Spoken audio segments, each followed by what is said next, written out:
All right, guys, you know exactly what's going on. The South Shakers are in the building to talk about Smackdown, honey. I mean, there's a lot that happened. We got a new title.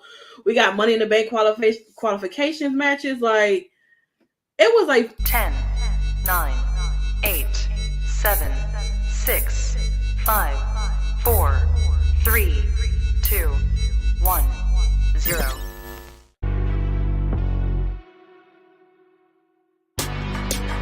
Women's Wrestling Talk, the #1 women's wrestling show on the planet. happy Friday, everybody. Welcome to Women's Wrestling Talk, the #1 women's wrestling show on the planet. Of course, the Salt Shakers are here in the building, like I said, to talk about Friday Night Smackdown.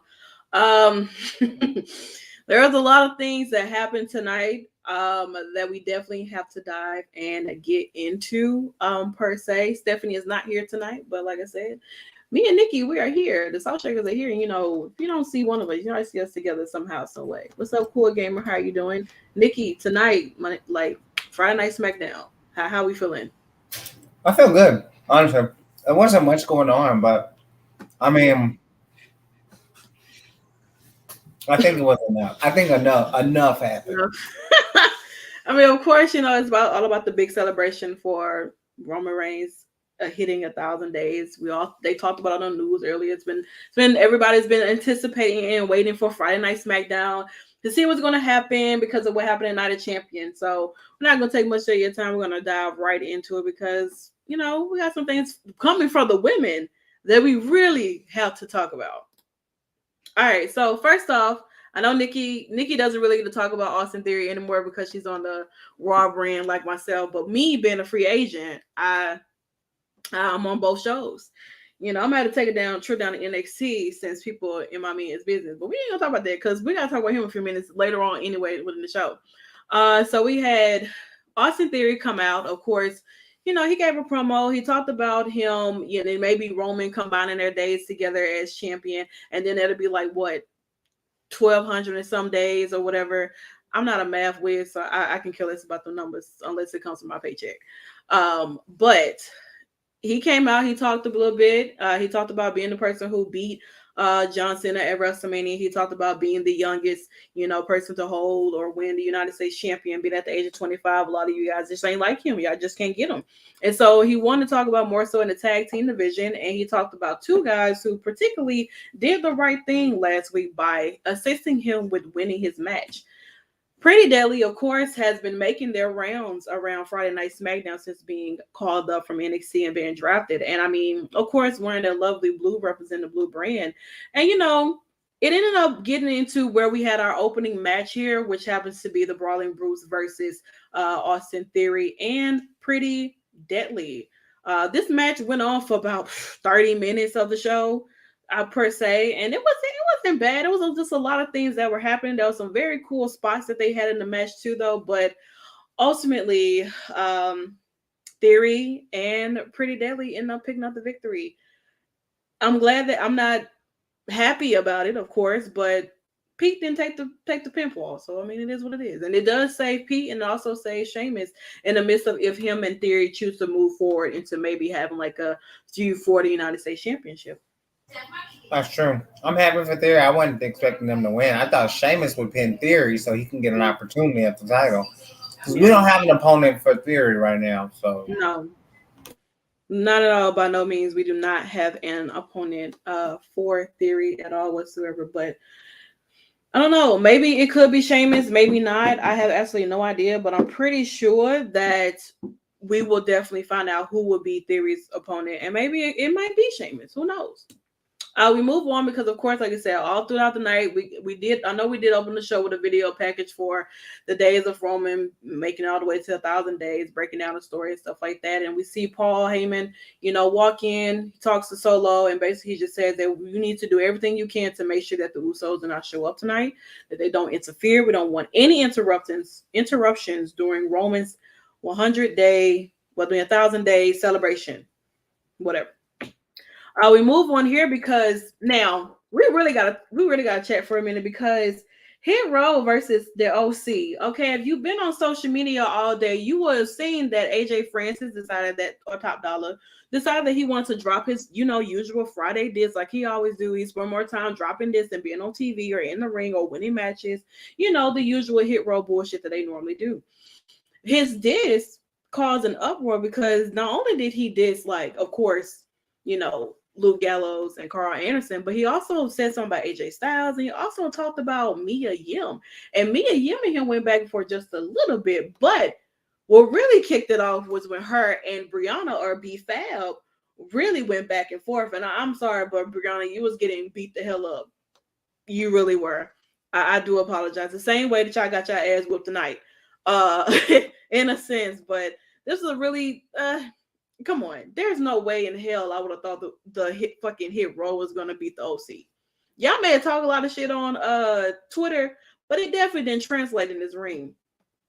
I'm just thinking. This is how people use outside influence to make an argument about Hit Row, like in the ring. Mm-hmm. It's just not plausible. You literally dissed AJ Styles, and the only thing that you got from it was TV time.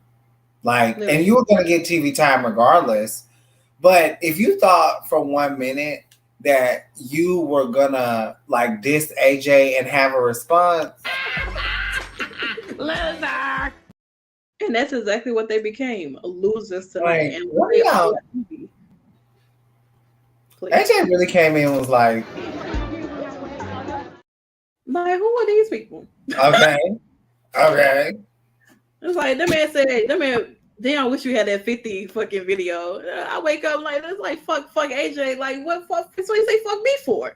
Like, what did I do?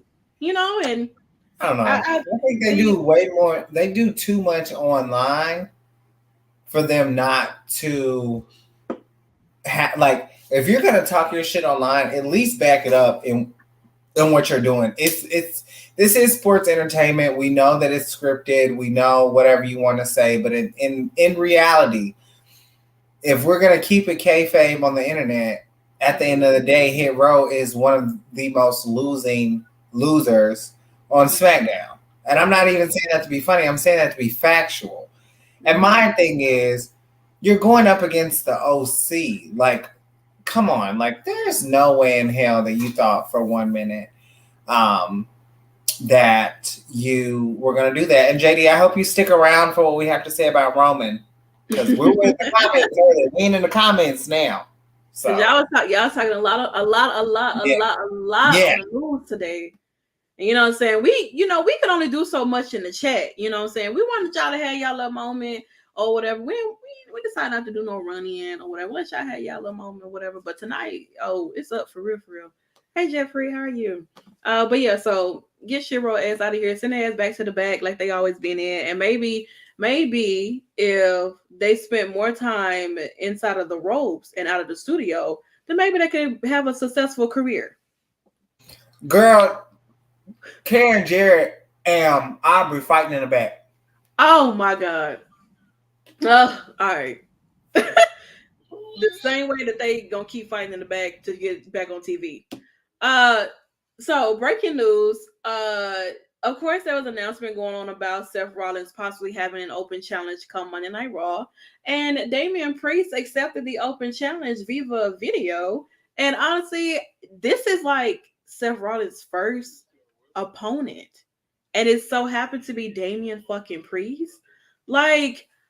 I don't even know how to feel in the sense of the fact that I'm so happy that he's the first person to, get that opportunity. And do I think Damian's gonna win? No, I don't. But I mean, I'm excited to see. I mean, of course, with Judgment Day being out there, anything is possible with what can happen. But we'll definitely talk about that Monday when it does happen. But it's gonna be great. It's gonna be a great match, I have to say. But I'm excited. Yeah, listen. Please don't get me started. All right. So we move on because Grayson Waller, of course, it's a Grayson Waller effect. And his opponent, well, not opponent, but his guest tonight happened to be the new crowned Raw Women's Champion. Of course, on the news, there was a big discussion and debacle about that. And keep Dum Dum in the back. Nah, I think he's going to be front and center, I will have to say. But yeah, so we got Asuka coming out and everything. And Asuka, yeah, honestly, half of this shit was I did not know what the hell was in. I don't know. But of course, they talked about, I guess, her winning the title off of Bianca and things like that. And I was just looking at the screen trying to figure out, I don't know what they were saying. And then Io comes out. She says some stuff. I didn't have a translator. I don't speak the language. I do know that she did tell her to shut up, and then Asuka did call her stupid. That's all I can tell you. And pretty much I think I know the rest. And then it's just like one by one, multiple women started to come out. We even got Bayley coming out, of course, talking about maybe qualifying for the Miss Money in the Bank, and everything like that. And then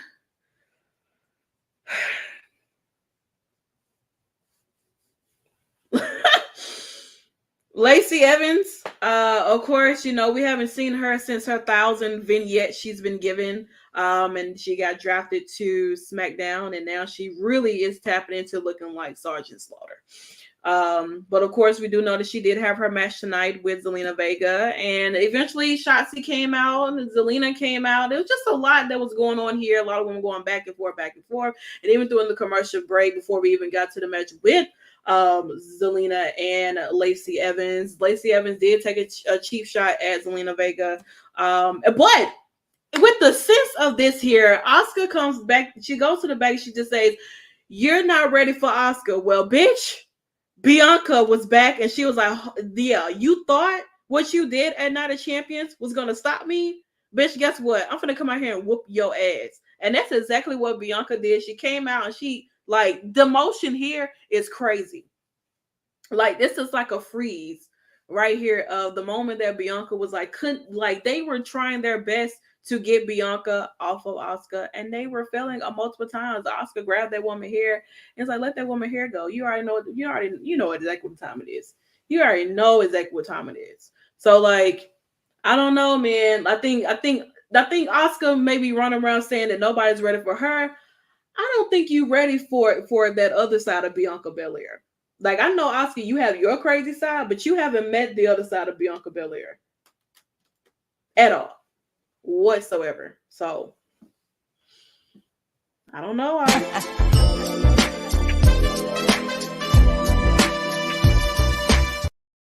Like, this is not the end of Asuka and Bianca Belair by no means necessary. Will this probably happen at Money in the Bank? It could. It could have. I mean, they normally have title matches at Money in the Bank. And sometimes, depending on, I don't know, whenever the match, I guess, transpired. I don't know if it happened before the actual Miss Money in the Bank actual match or it happened afterwards. But if the Miss Money in the Bank match happens before Asuka and Bianca possibly have this match, I don't know. Y'all know what happened last year. They don't really wait too long for the women to hold on to that Money in the Bank briefcase. They don't. The only person that's held that long was like Carmella. Anybody else, the next day, same night. It never fails. So I don't know. It could move on with this Bianca and Asuka 3 happening at Money in the Bank. It's possible. Just want to let you know. Yeah. Zack Sabre Jr. is on the TV. Oh God. Oh yeah, I knew he was on it. Who's he facing? I want to say Action Andrade. Oh, that guy. Oh, he's gonna beat his ass, probably. Yeah. But yeah, so I mean, listen, a lot of rich people dress like they ain't got money in the bank. We don't know what Asuka has. She could I can't count that lady bank account. I can't. So if she is, I don't know. I can't address that. But yeah, so that was that, and yeah, we move on here because, like I said, Zelina versus Lacey Evans for the qualifying match for Miss Money in the Bank. And Zelina is the first woman to qualify for Miss Money in the Bank. I did not think that Lacey Evans was going to win by no means. By no means. Like I did not think that one bit that Lacey, you may do all that. And Lacey is a great wrestler. She really is. But this gimmick change for her, it's not. It's like, I get it. You guys want to tap into her real life, her being a part of the military and things like that, but it's not crossing over. No. Personally, I don't know who's over it, but listen, I just like I've had it. Enough. like seriously. Like I've had like, enough. Like it's and you know it's funny, y'all still give her a gimmick and then she loses. Like same thing. Who hates Lacey? I mean, I'm not the biggest fan either. But you give someone a gimmick. There should be a slow burn somewhere, right? I'm not saying she deserved to be qualified over Zelina, but I mean, Jesus Christ, like she comes out and then it's nothing. Like, what's the point? You don't care anymore, and that's the problem. We don't. Lacey Evans has, in my opinion, has really ran her mark in WWE. They should have done what the best thing that Lacey has ever had is, of course, the Southern Belle gimmick. Her work with Becky, I enjoyed it, but her work with Charlotte too. And I just think that, like with Lacey, it's just so crazy. Like I thought this was a no-brainer win, and then Zelina comes up and boom, it's like, nah, let me show y'all who we really want to be the first qualifier. And I think it's great. I think it's a great decision, but also from a producing standpoint, like, what are we doing with Lacey and why is she here? Because what? I mean, that is a good thought and question on that because it's the fact that with Lacey, I mean, ever since she came back, she'll come back.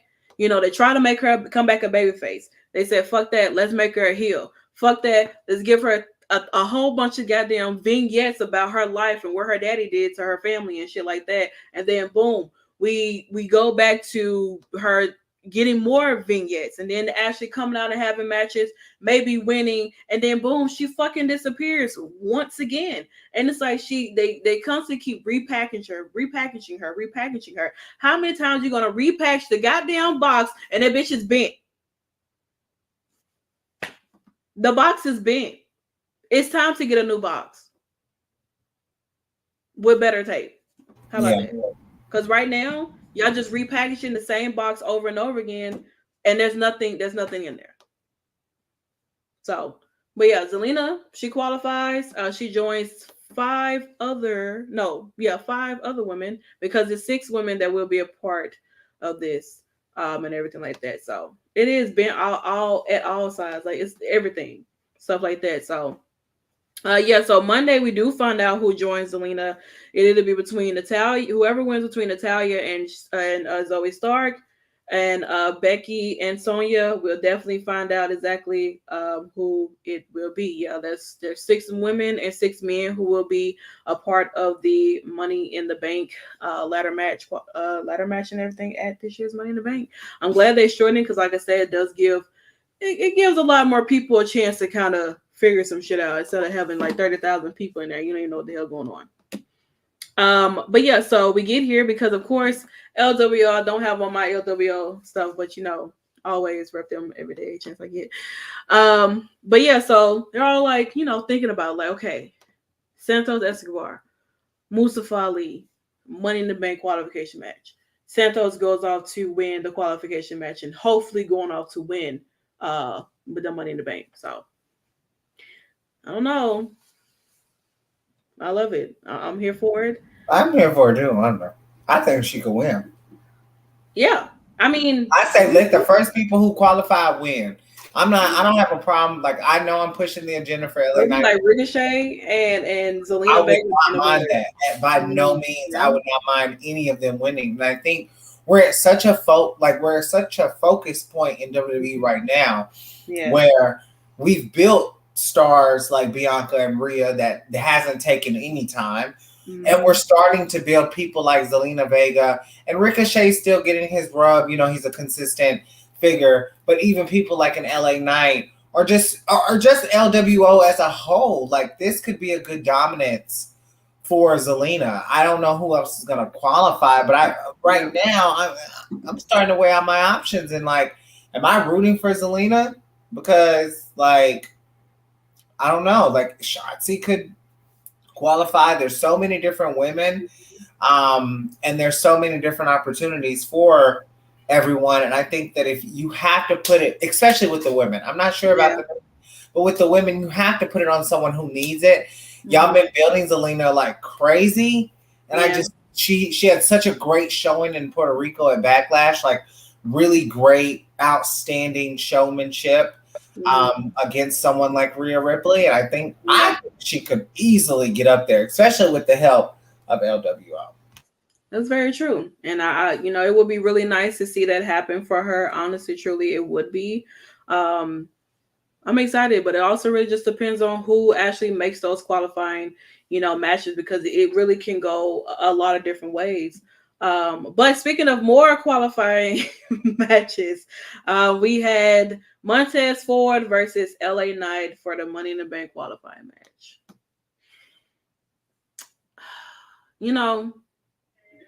I just feel like with this here, they are disrespectful for even putting these two in a match together.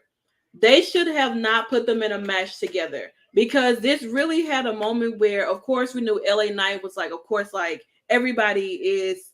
A lot of people have been all on LA Knight for a while now, and everything like that. And the crowd was really booing Montez Ford tonight. They were really booing Montez. And I was just like, this is not even fair to even book. Like, you guys should have literally put them with somebody else. You should have put them with somebody else, because I would love to see both of these guys being Money in the Bank, the ladder match. Even though, of course, sometimes they do that last qualifying match. Maybe they'll do like a battle royal or some shit like that, and maybe Montez will still have an opportunity. But it wasn't his night, even though LA Knight did cheat the win. But hey, when it's Money in the Bank, listen, you gotta do what you gotta do to get where you trying to get to, and that's exactly where you're trying to get to into that Money in the Bank briefcase. Yeah, so, I mean, and we are pushing the agenda. I'm just saying.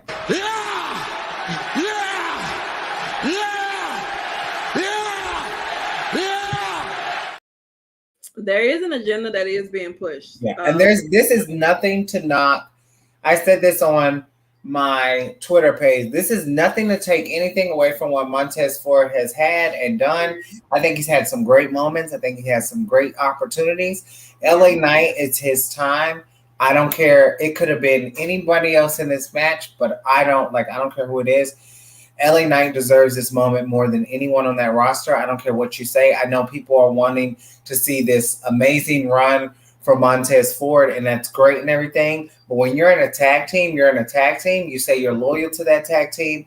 You do have your moments to shine and be a solo talent, of course. But at the end of the day, you are still in a tag, and Street Profits mean a lot to me as a tag. I don't want to see them separate. This is his moment. And I think there's not a doubt in my mind that LA Knight will not walk out of London as a champion. If you don't, as Money in the Bank, if you don't put it on LA Knight, it's not going to tarnish anything. But I do think that if you put this on him, promo skills, the man's a 10 across the board. He is amazing in the ring. He's so good. And let me tell you, you heard that crowd last night. Yeah. When they start booing a babyface and cheering for the heel, that's when you know someone's really over. This man is so over that everyone knows how talented this man is. He literally has created the new what chant. Yeah. Literally. And there's so much more to grow with LA Knight, and I pray, like I'm hoping and praying, because I don't know who else is going to qualify, but this right here, I know Baron Corbin's in it, but I don't think he's going to qualify. This right here is my top guy to win, and I need LA Knight. I need him to win this. I genuinely do. I don't know who he's going to cash in on. Not really focused on that. I'm really focused on branding and putting it on someone who you've been using for the marketing, you've been using for tours and promos. This man deserves it, and I hate that it had to be Montez Ford that he had to go up against, but it had to be done. We're pushing the agenda for LA Knight. Yeah, it definitely. I just feel like they should have just definitely separated them, put them in different matches and stuff like that too, with other people to qualify with. Then I feel like it would just been that. Shout out to Zack Sabre Jr. for retaining his title. Woo! That's my guy, man. I hope I get a chance to meet Zack. Huge fan of that man. Multiverse. You're right. You're right. He has been that guy since Impact, Eli Drake. Oh, But yeah. in a sense, though, like like when we was talking about it, like Montez gets an opportunity. Does Dawkins get an opportunity as well? You know, like I feel like Dawkins should have an opportunity to try to, qualify for Money in the Bank. Montez did it. They did it for Elimination Chamber. Montez got in, but Dawkins didn't. That could blatantly reverse the thing and let Dawkins get into Money in the Bank match, and then he gets his time to shine, and opportunities like that as well. But I don't know, man. Like, I mean, right now we just have Shinsuke and Ricochet qualifying as of right now.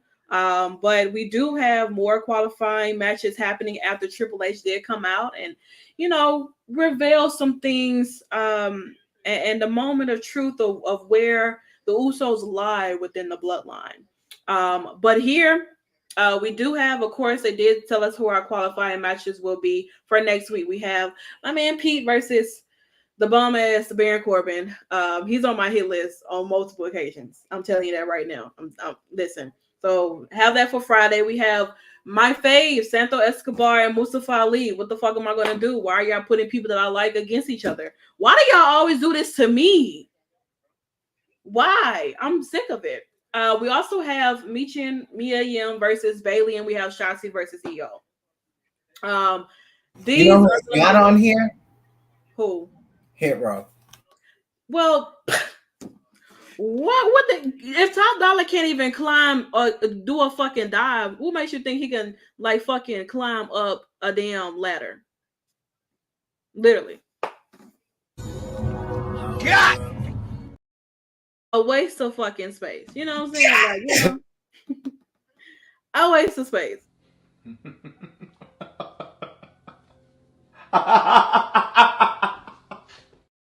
A waste of space. Honestly, truly. Who's asking for that? Nobody. Huh? Santana must know something about you. They really must know some things about me because they somehow, some way, the people that I like always end up in a match with each other. Against each other. Not together, but against each other. Or be somebody that I don't like, Baron, and they face somebody that I do like. Yeah. Pete. I don't know. If I had to predict, I'm gonna say Pete, Santos, Michin, Shotzi. Or, I'm with it. I feel like EO would get in there somehow, some way. I feel like they'll let EO go over Shotzi, maybe. Nah, Bailey lose. She costing EO. I don't give a damn. You ain't gonna Bailey get in. Look, if Bailey don't get in, EO ain't getting in, bro. EO's gonna get in. EO's gonna get in. She gonna. EO, listen, but what if EO has her match before Bailey? That's true though. That's true. So I don't know. Something like that. I'm nervous. Well, who do you think has the stinkier hat, Butcher or Corbin? Not too fucking much, JD, because Pete takes care of his fucking hair. How you attack both of them? Dog walk you, okay? Don't ask no dumb question like that. How you attack both of us? Like, what are you trying to do, JD? I'll come to Cali and beat your ass. Don't get me rowdy up. You're provoking me now. I'm trying to be on my best behavior. Don't provoke me. We might need to get in the ring, JD. Might be time. My money is on. Yeah, he does have that look though. Yeah, he could win easily, but I think it's gonna be Santos or LA Knight. I think the one thing that I will say about the qualifying matches, everyone's super talented. Of course, and it's overly talented. The match with Santos and Mustafa is gonna be a banger. It should kick off the show, to be honest. I'm gonna be stressed next week. I'm not gonna lie. I am. I'm gonna be stressed Monday, even though I know what the outcome is gonna be. But I'm gonna be really stressed come next Friday. Like, it never fucking fails to me. I'm always stressed out when they put my people on the screen. But yeah, so before we, of course, dive into y'all tribal chief, we're gonna take a brief commercial break before we really talk about what the fuck is about to be like 5 minutes. Hey peeps, TK Trinidad here, boss lady of Women's Wrestling Talk. And I want to say thank you so much for watching because you've got millions of options. Plus, you don't have to worry about sharing your password to check us out.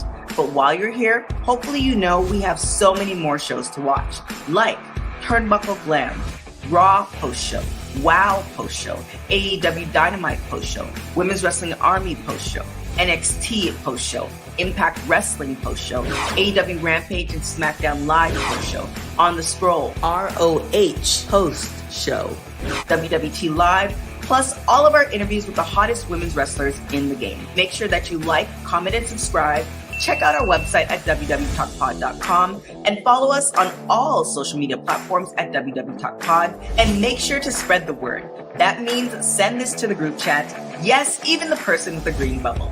Thanks again so much for watching Women's Wrestling Talk, the #1 women's wrestling show on the planet. Ciao for now.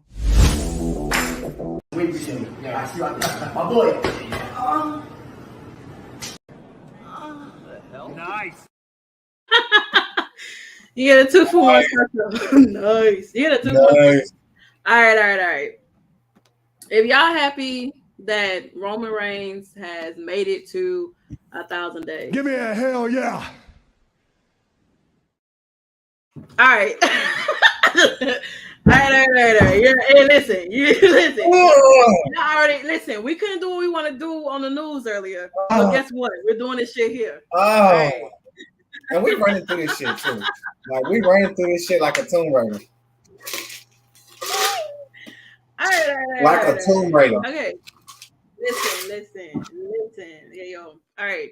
So of course, Roman. Before we get into that, Triple H, he does come out, and he talks about, basically this being, congratulations Roman on his 1,000 days all throughout the show. Like I said, we got a whole bunch of vignettes, video packages of Roman getting all the way up into the day he got up to 1,000 days and shit. It's just a coincidence that we just so happen to be on the show tonight too, right? Because y'all know I'm only on Mondays. I am drafted to Monday Night Raw. Yeah, I became a free agent. Yeah, so but people pop up on NXT all the time. People pop up on SmackDown. So it's funny that it just so happened to be us doing this shitty ass 1,006-day reign to damn caterpillar who's so scared to be a butterfly and actually spread his wings and get in the fucking ring and actually not do the same funky ass 10 moves that he's been doing since fucking FCW. Yeah. The only reason why people like Roman is because he looked like a fucking porn star. Yeah. Let's talk about that. Let's talk about how people only push this man. We know he was at the bottom of the barrel. Yeah. Come on, we know that when he came to Seth Rollins, Dean Ambrose, and Roman Reigns, we know who was at the bottom of the barrel. Let's be honest. Y'all don't want to admit it. But we know that Roman was literally saved. Yeah. Saved. And now we're at 1,006 days, which is great. But, it's funny to me because there were so many people that helped this man that he don't even fuck with. So, He's a fake. He's a floozy.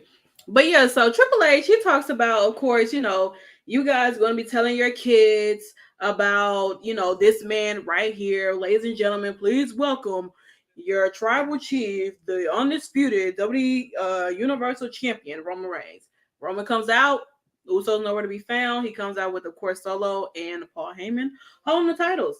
And well, not only do we have is there a celebration for that's Vince McMahon. Not only do we have Roman celebration, he also gets a new championship. He gets a new title, and this is the brand new undisputed WWE Universal Championship for Roman Reigns. JD, Matt Cordona's a better champion than this damn idiot. Did you say the greatest champion your eyes have seen? Well, I don't have my contacts in, so I can barely see right now. So I'm a little squinty right now. So he gets this, and of course, Triple H put the title around his belt, and then he eventually disappears out of nowhere. But in a sense, before Roman could truly even kind of like dive into what he was about to say, the Usos come out. They interrupt him. And then we go to a goddamn commercial break. Because, you know, they got to squeeze at least one commercial break in before they kind of dive into what the hell they're going to talk about. We get this here, WrestleMania 40 in the making. I was just joking. Maybe Money in the Bank. This is what y'all want The Rock to be up here doing this shit. But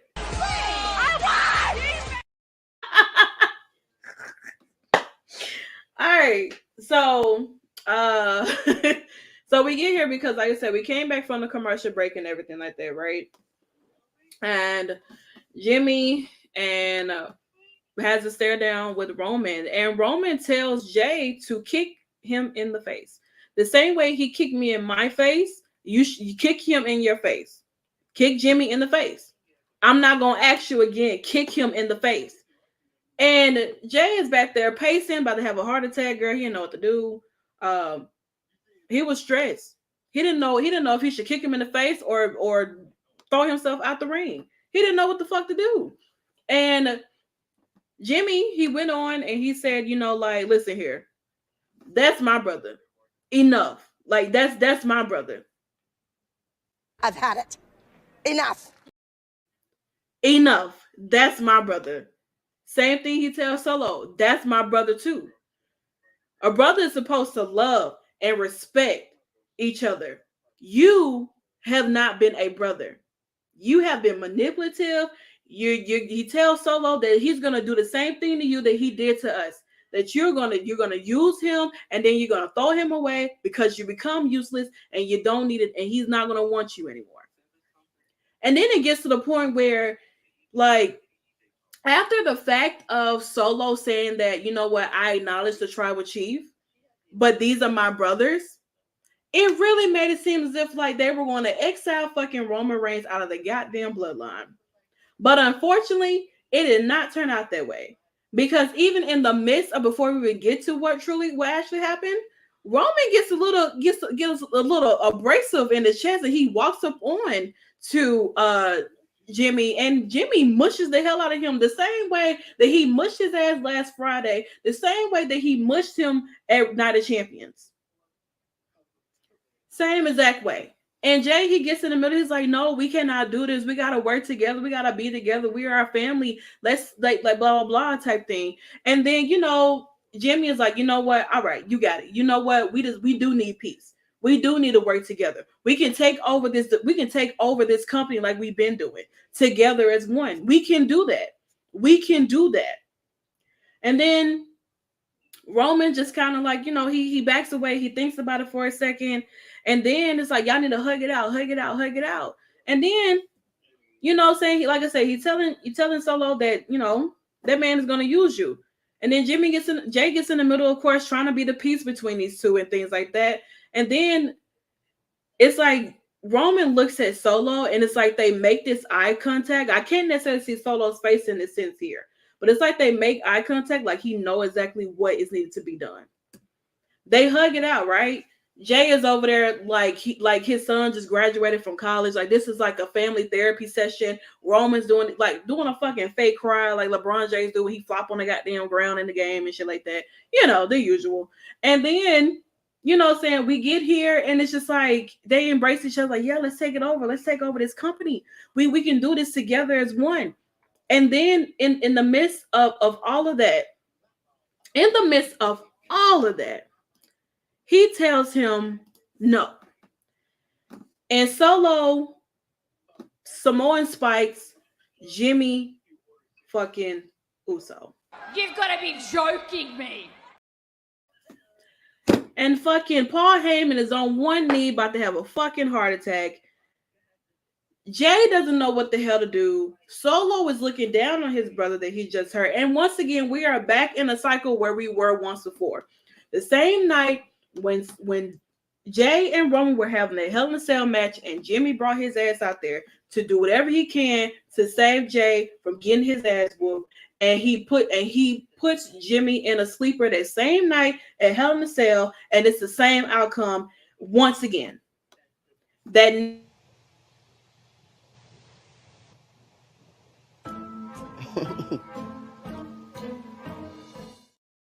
that now Jimmy has been exiled from the Bloodline. I have nothing. Cut the cameras. Dead ass. Right now. Well, you're never gonna hear praise. Every person in this ring has helped Roman. Roman could never have done this 1,000 days without these people. Never. Not happening. So, did Roman do 1,000 days? Yes. Did he do it on his own? No, because the motherfucker was finna lose it and Solo popped up. Cut the shit. Don't sit here and make Roman out to be this big bad. No one can conquer him. No, people couldn't get through his family. Them family ties was crazy because the man really thought he was Vin Diesel, and he not. That's just that on that. So, you know. Oh! It's the fact of that the more and more the days go by and the months continue to approach us, that like everything that I constantly have been telling y'all is happening. Like the bloodline will eventually be exactly what it is no more. And Roman thinking that he can do this without the Usos when they've been here this whole time, and Solo just now being implemented into this, and Solo really aligning himself with Roman over his brothers, like, it's terrible. It's an awful feeling, to be honest, that your own brother has chosen a man who has constantly manipulated you and embarrassed you on multiple occasions. And because you're fucking stupid, you're going to continue to stick by his side until he does exactly what he's done to the Usos, what he's done to everybody else, the same way. Use you up and then spit you out and then move the fuck on. And so when that happens, then it's going to be an issue. It's going to be a big problem. But my thing is that even though Jimmy is exiled, where does Jay kind of line himself at? Because right now, Jay is he's very much, although he did stay with Jimmy in a sense after this, I still feel as if like Jay could try to find his way to talk to Roman or try to talk to Solo or try to get Paul to talk to Roman or something like that. Like he's gonna feel like he's gonna try to do whatever he can to see which way he can get him and his brother or just his brother back into this bloodline bullshit. And honestly, I don't know, like the story, the blood gets thicker. It does. It continues on. And then eventually they blood about water. And guess what? It's gonna fall suit. I don't know what's gonna happen. Too much don't give a damn. He's gonna be holding this title come WrestleMania 55. And guess what? I don't know. I'll be somewhere in Japan, maybe. Japan is nasty. I'm Delhi right now. But yeah, so I mean that was pretty much all of what happened on SmackDown, you guys. I hope y'all enjoy Roman's 1,000 Day of Terror. And continue on everything.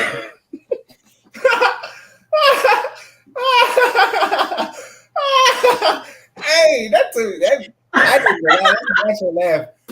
threw me off because I didn't even know that was coming. 1,000 Day of Terror is nuts. I hope y'all been enjoying it. Honestly, I think y'all more so have been enjoying the actual storyline versus him actually holding these damn titles. Let's be honest. I'm just saying. It's definitely the story, not the matches. No, it's definitely that. So I'm not trying to hear. I'm not trying to hear none of that. But yeah. So I hope you guys enjoyed it. Honestly, I hope you guys continue to enjoy the downfall of the bloodline as it continues to get. It continues to go the way that I'm looking for it to go, and that is the end of it. Done. Finito. Absolutely. Arrivederci. Done. We out of here. So, but yeah, that was Friday Night SmackDown. Hope you guys definitely enjoyed it. We will actually be back this Sunday for Turnbuckle Glam, guys. We will. We have a new and I hope you guys are ready for that. We have a new category that will be introduced. I just wanted to be over Keisha Cole reference. Hello? Jeffrey. Spell her name right. Spell her name right. That's one of my favorite artists. Please, Santana will tell you, honey. I got upset when I found out they ain't know one of her songs. Well, listen, she ain't no Beyonce. Remember, she was out there All selling. right, y'all. She was out there selling the fish plates at the BET Awards, according to what they said. Right here. It was fun. My heart can't handle no Keisha Cole slander. Well, guess what? Neither Yeah. can hers. I would have a heart attack. Well, I mean, sent from heaven. You can wait your whole life trying to change. Okay, but yeah, so like I said, that was Friday Night Smackdown. Hope you guys enjoyed it. Like I said, we will be back on Sunday for Turnbuckle Glam, so be definitely coming for that. Introduce a new category. Then, of course, after that, we'll be back for Monday Night Raw. If y'all wondering why I'm looking so crazy, I'm at work. We're in a disclosed location. Y'all know I work at the hotel, so we wanted to do this before I got off because I have to go to Atlanta tomorrow. Not wrestling related, but we want to get some sleep tonight because we do have to catch up on Now That's TV as well. We have 2 episodes. But yeah, other than that, Santana's doing a really phenomenal job. All right, at least now, Jalen, why you not gonna spell her name right too? Why can't y'all just like spell it right? It's KEYSAIE. I will fight, baby. I'll fight you over. Thank you for still hopping on Nickie. Yes, you know how we do. I just want to give a really big shout out to Santana, our editor in chief. Not only has she been holding everything down for, we're starting, we're about to get a new website, but she's really built the writing team to one of the to one of the best writing teams I've ever seen, honestly. I've been a part. Have some new things coming up. I love it. It's going to be so amazing. We've been doing graphics. Your stuff isn't going out as you were talking. Go ahead. It's good now. You're good now. Okay. We've been doing motion graphics and voiceovers, so make sure you check that out on our Instagram. We have an interview that just dropped with Big Mama and Kiki, so make sure you check that out. This Sunday, me and Santana have 2 interviews that we'll be doing that will be dropping later this month with 2 tag teams in oh my god. Shut up. Okay. Anyway, check out www.talkpod.com. Make sure you continue to follow us. We will be Sunday with my baby Turnbuckle Glam. I love Turnbuckle Glam. I love talking fashion. I'm so excited. I can't wait to see what you guys what we have in store for you guys. But of course, you can Google Santana. You can follow me on Twitter. And Santana's going to take us out tonight because this is her brand as a free agent. I appreciate the kind, thoughtful words that you presented to me tonight. I really do appreciate it. I don't get it too often. You know what I'm saying? So well, we are professional over here. We're not. Very. Who said that? Jalen said that. Who's a professional? When did I become a professional? When that happened? I'm at work on my job.